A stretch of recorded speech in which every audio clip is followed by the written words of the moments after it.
Hello friends, welcome to centre study. Jamia Millia Islamia का BEd 2025 का entrance question paper को दोस्तों हम सॉल्व कर रहे थे और ये हमारा वीडियो का पार्ट नंबर 9 आ चुका है, जिसमें आज हम हिंदी लैंग्वेज कॉम्पिटेंसी के 20 क्वेश्चन को सॉल्व करने वाले हैं। दोस्तों, अगर आपने पिछले पार्ट नहीं देखे हैं तो हमारी प्लेलिस्ट बन गई है और इस वीडियो के डिस्क्रिप्शन में भी उसका लिंक मिल जाएगा, जहां से आप बाकी के पिछले पार्ट्स को आसानी से देख सकते हैं।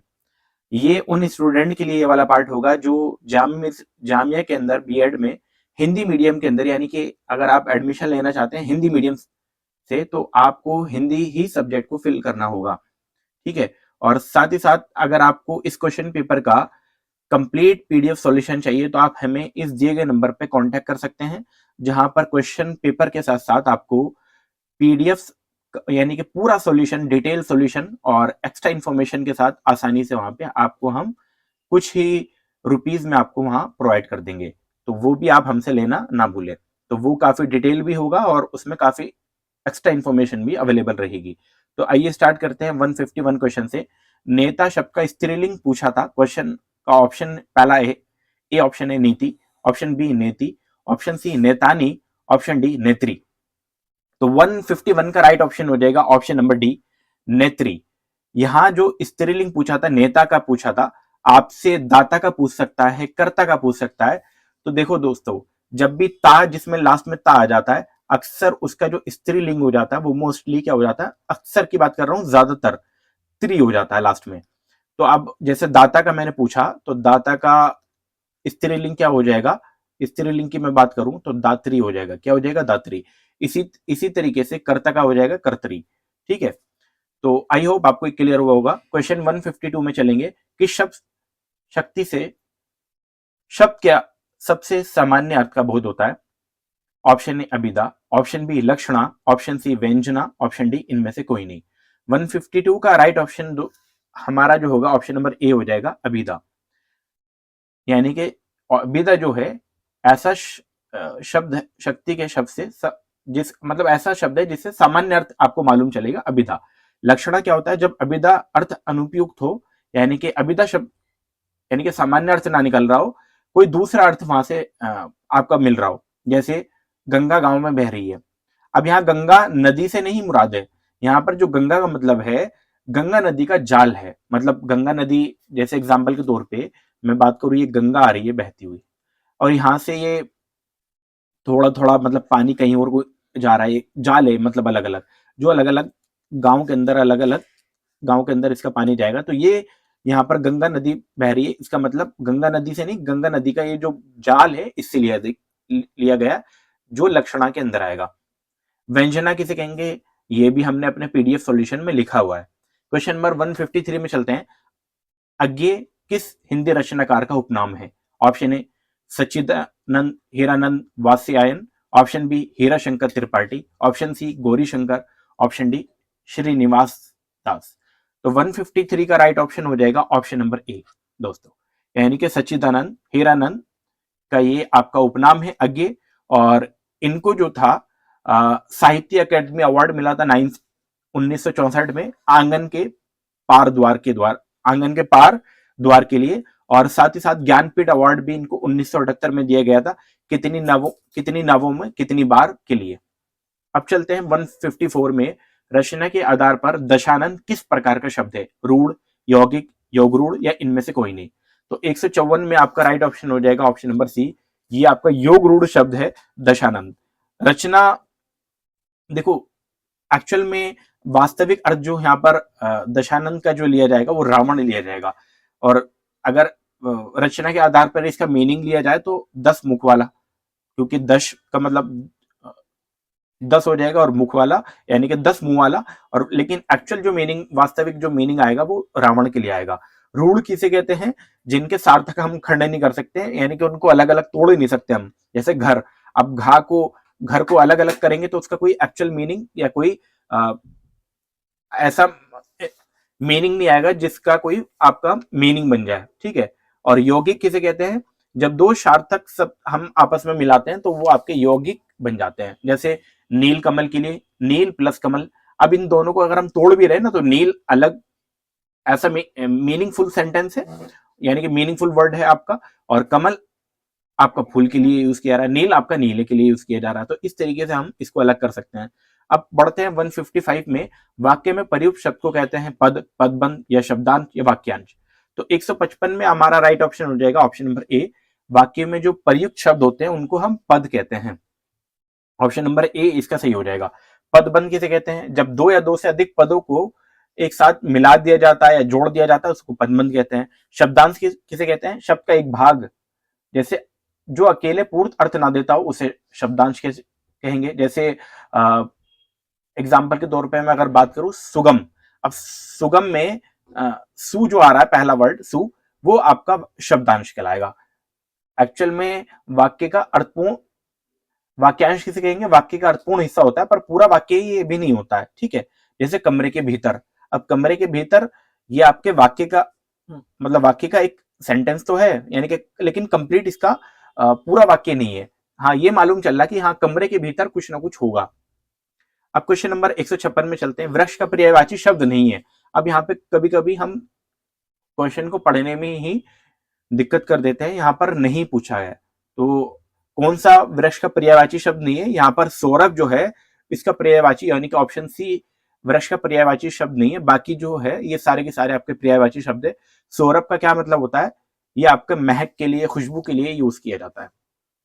क्वेश्चन नंबर 157, यहाँ पर चुनाव यानी कि शाम व्यंजन किन वर्णों के मेल से बनता है? का प्लस शाह, का प्लस सा, या का प्लस षटकोण वाला शाह, या का प्लस छा। तो 157 का आपका राइट ऑप्शन हो जाएगा ऑप्शन नंबर सी, का प्लस छा। त्रा, अब त्रा कभी आपसे पूछ सकता है त्रा किससे बनता है? तो ता प्लस रा। इसी तरीके से आपका ज्ञा, जैसे ज्ञानी वाला जो होता है वो किससे बनता है? जा प्लस त्रा, अंगा वाला, ठीक है। और इसी तरीके से श्रा, श्रा भी आपसे पूछ सकता है, तो ये बनता है शाह प्लस रा। अच्छा कभी कभी क्या आता है, ऐसे भी पूछ सकता है आपको, शाह प्लस रा प्लस आ, आ आगे यानी कि जोड़ देगा तो भी ये और ये बात सेम है। जब और ये सारे के सारे क्या मिल एक क्या, ये आपके मिलके क्या कहलाते हैं? संयुक्त व्यंजन कहलाते हैं। क्या कहलाते हैं दोस्तों? आपके संयुक्त व्यंजन। ये आपको मालूम होना चाहिए। तो संयुक्त व्यंजन के बारे में आप अच्छे से पढ़ लेना, या एंट्रेंस में पूछा गया और आगे भी जरूर पूछा जाएगा। पुष्पमास व्यंजन कौन से होते हैं? अंतस व्यंजन कौन से होते हैं? तो ये हमने अपने पीडीएफ के अंदर लिखा हुआ है, आप वहां से भी चेक कर सकते हैं। 158 में देखेंगे, पश्चगामी शब्द का विलोम आपसे पूछा था, अवनति, आगामी, दूरगामी या अग्रगामी। तो 158 का राइट ऑप्शन हो जाएगा ऑप्शन नंबर डी, अग्रगामी। ये इसका सही हो जाएगा। अग्रगामी के पश्चगामी होता है जो पीछे चलने वाला या पीछे बढ़ने वाला, और अग्रगामी होता है आगे बढ़ने वाला। अवनति का मतलब होता है गिरावट या किसी चीज का पतन हो जाना या खत्म हो जाना। आगामी का मतलब होता है आने वाला, जैसे मैं कहूं ना अभी आगामी वर्ष में, आने वाले साल में, तो आगामी कहेंगे उसको। दूरगामी किसे कहते हैं? जो दूर तक जाने वाला होता है या दूर की सोच रखने वाला, उसको दूरगामी कहते हैं। लास्ट 159 क्वेश्चन में चलते हैं। समास के किस प्रकार में द्वितीय पद प्रधान प्रथम गुण तथा विभक्ति का लोप होता है? ऑप्शन ए होता है आपका बहुब्रीहि समास, ऑप्शन बी अव्ययी भाव समास, ऑप्शन सी कर्मधारय समास, ऑप्शन डी तत्पुरुष समास। तो 159 का राइट ऑप्शन है ऑप्शन नंबर डी आपका दोस्तों, तत्पुरुष समास इसका बेस्ट एग्जांपल होगा। अब बहुब्रीहि समास कौन होता है? जो पहला ऑप्शन है, ऑप्शन नंबर ए जो है बहुब्रीहि समास, वो क्या है इसका मतलब? जिसमें कोई पद प्रधान नहीं होता बल्कि दोनों पद मिलकर किसी तीसरे अर्थ की ओर संकेत करते हैं, उसको कहते हैं आपका बहुब्रीहि आपका समास कहते हैं। अव्ययी भाव समास किसे कहते हैं? इसमें प्रथम पद तो प्रधान होता है और अव्यय होता है, ठीक है, अव्ययी भाव समास कहलाता है। क्रमधारय उत्तर पद प्रधान होता है लेकिन पदों के बीच विशेषण विशेष्य का आपका संबंध होता है, तो ये आपका कर्मधारय समास के बारे में है। अब आगे बढ़ने से पहले एक और इंफॉर्मेशन आपके लिए, जामिया मिल्लिया इस्लामिया के लिए बीएड एंट्रेंस का इस साल बैच लॉन्च कर दिया गया है। एडमिशन इसके स्टार्ट हो गए हैं। आप हमें दिए गए ईमेल पर या दिए गए नंबर, ये जो मैं आपको स्क्रीन पर अभी विजिबल है, इस पर आप हमसे कांटेक्ट कर सकते हैं। सारे एस्पेक्ट यानी कि सारे सब्जेक्ट कवर किए जाएंगे इंक्लूडिंग करंट अफेयर। इसमें हमारी टीम आपको नजर आ रही है, अलग अलग एक्सपर्ट आपके सामने नजर आएंगे जिनको काफी एक्सपीरियंस है एंट्रेंस की प्रिपरेशन कराने का, और साथ ही साथ आपके ये एडमिशन तक काफी हेल्प करेंगे। तो आप हमसे जुड़ना ना भूले। चलते हैं क्वेश्चन नंबर 160 में दोस्तों। क्वेश्चन में कहा गया इनमें से कर शब्द का अर्थ नहीं है, हाथ, लगान, काम या सूंड। जब हमने आंसर की बनाई थी तो उसमें ये गलत हमसे हो गया था, तो 160 का राइट ऑप्शन हो जाएगा ऑप्शन नंबर सी, काम। एक्चुअल में सूंड हमने बताया था, मुझे जहां तक याद है, तो सूंड शब्द जो है वो एक्चुअल में संस्कृत में हाथी की सूंड को भी कर कहते हैं, ठीक है। यानी कि संस्कृत में जो हाथी की सूंड होती है उसको भी कर कहा जाता है। बाकी हाथ और लगान आपको मालूम ही है, लगान ये भी एक टैक्स का रूप है, कर के लिए इस्तेमाल होता है। लेकिन काम जो है आपका, ये इसका राइट ऑप्शन हो जाएगा कि ये इसका अर्थ नहीं है। क्वेश्चन नंबर 161, शपथ पत्र शब्द में कौन सा कारक है, संप्रदान, क्रम, कर्ण या अपादान। तो 161 का राइट ऑप्शन है ऑप्शन नंबर ए दोस्तों। ये कौन सा है, संप्रदान कारक। अब यहां पर संप्रदान कारक के लिए आपको मालूम है कि क्या विभक्ति चिन्ह क्या होता है। विभक्ति चिन्ह होता है आपके के लिए या को, के लिए या को। क्रम, अब आपको क्रम का जो विभक्ति चिन्ह होता है वो को होता है, और ये क्रिया के फल को दर्शाता है। कर्ण से या के द्वारा, अपदान से या जहां पे अलगाव की स्थिति हो, उस सेंस में अपदान का यूज होता है जहां पे अलगाव होता है, यानी कि कोई चीज अलग हो रही हो। जैसे पेड़ से पत्ता गिरा, अब पेड़ से पत्ता गिरा, वहां पे से आया ना, पेड़ से पत्ता गिरा, तो वहां पे से जो आ रहा है वो किसी चीज के अलगाव के लिए नहीं, अलग होने के लिए यूज किया जा रहा है, तो उसको अपदान कहेंगे। 162 में चलेंगे। खड़ी बोली हिंदी के पहले कवि माने जाते हैं, जायसी, कबीर, अमीर खुसरो या बिहारी। 162 का राइट ऑप्शन हो जाएगा ऑप्शन नंबर दोस्तों डी। ऑप्शन नंबर डी में क्या का ऑप्शन नंबर सॉरी, यहां पर मैंने गलत बोल दिया आपके लिए। इसमें राइट ऑप्शन होगा ऑप्शन नंबर सी, अमीर खुसरो होंगे इसका राइट ऑप्शन, अमीर खुसरो। खड़ी बोली के लिए हिंदी के पहले कवि जो माने जाते हैं वो अमीर खुसरो माने जाते हैं, जिनको तोताए हिंद के नाम से भी जानते हैं। अमीर खुसरो को किस नाम से जानते हैं, अमीर खुसरो को तोताए हिंद। 163 में चलते हैं। सोहत ओढ़े पीतू पटु श्याम सलोने गात, मनो नीलमणि सेल पर आत्पु परियु प्रभात। उपर्युक्त दोहे में अलंकार आपसे पूछा, उपमा, रूपक, उत्प्रेक्षा या संदेह। तो 164, ये जो आपका 163 जो क्वेश्चन है, इसमें राइट ऑप्शन बनेगा ऑप्शन नंबर आपका सी। ये कौन सा अलंकार है, उत्प्रेक्षा अलंकार। अब यहां पर हम अपने जो डेडिकेटेड बैच जो है बीएड का, उसके अंदर पूरे अलंकार के बारे में भी आपको इन्फॉर्मेशन देंगे। अलंकार को कैसे पहचाने, उसके लिए जो वहां पर सब्जेक्ट एक्सपर्ट होंगे वो बहुत ही एक्सपर्ट होंगे, तो आप हमसे जुड़ना ना भूलें। क्वेश्चन नंबर 164 में चलते हैं। निश्चय शब्द में संधि है, स्वर, व्यंजन, विसर्ग या इनमें से कोई नहीं। तो 164 में आपका राइट ऑप्शन होगा ऑप्शन नंबर सी दोस्तों, विसर्ग संधि हो जाएगी। क्योंकि निश्चय में आपका अगर इसका संधि विच्छेद करेंगे तो नी प्लस चे हो जाएगा, जिसको मिला के आपका निश्चय बनेगा।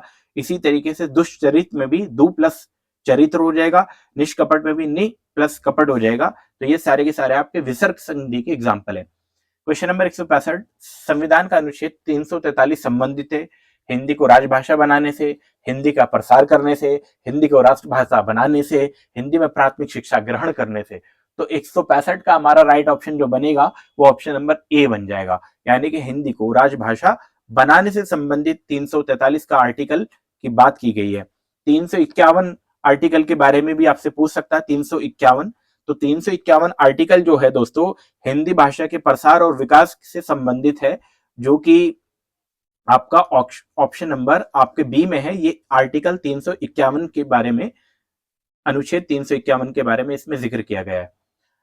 166 में क्वेश्चन में पूछा गया है, अमन गया और राजू आया में वाक्य का कौन सा प्रकार है, सरल है, संयुक्त है या मिश्रित है या सूचनात्मक है। अब यहाँ पर देखो दो सेंटेंस आपस में अलग अलग, दो सेंटेंस को आपस में जोड़ा गया है। इसलिए जब दो सेंटेंस को आपस में जोड़ा जाता है तो उसको कहा जाता है दोस्तों आपका संयुक्त वाक्य।